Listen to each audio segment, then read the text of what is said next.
This I believe that in life you must do more than exist. And as stated by Richard Branson, if happiness is the goal, then adventure should be the top priority.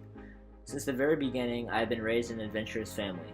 As a kid, we would go on camping trips all over the United States in our trailer, collecting stickers and memories as we went along. This sense of adventure was instilled in me at a very young age and has followed me through life and given me much satisfaction throughout my experiences. This desire for adventure has led me to take weekend trips with my friends down to Pismo Beach and make the drive up to Tahoe for some skiing.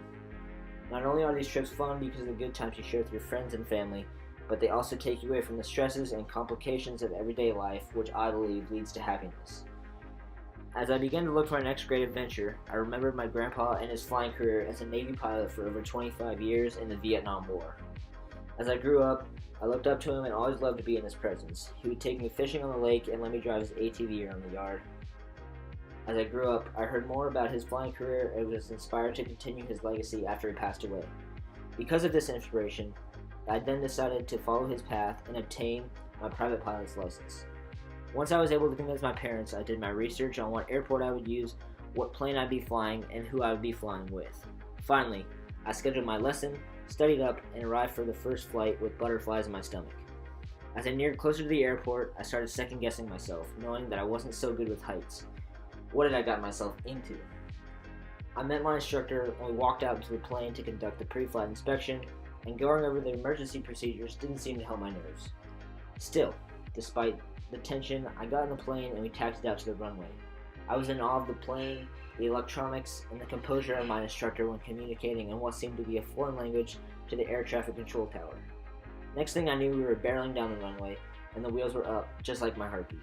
I was scared and sweat was starting to form, but I looked out the window and I was amazed. We were climbing up into the sky right over Silicon Valley and the view was insane. I couldn't believe it. I've been missing this my entire life. We took a turn and I had no idea the ride was about to get even better. Within 10 minutes, I was flying over the Golden Gate Bridge, and at that point, I was hooked.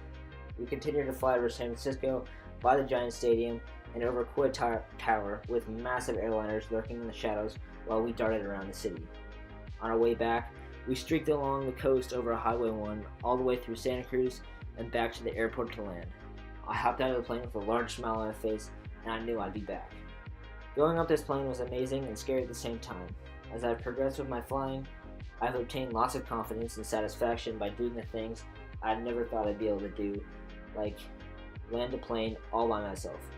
So no matter the adventure, I believe it is important to test yourself because it allows you to grow.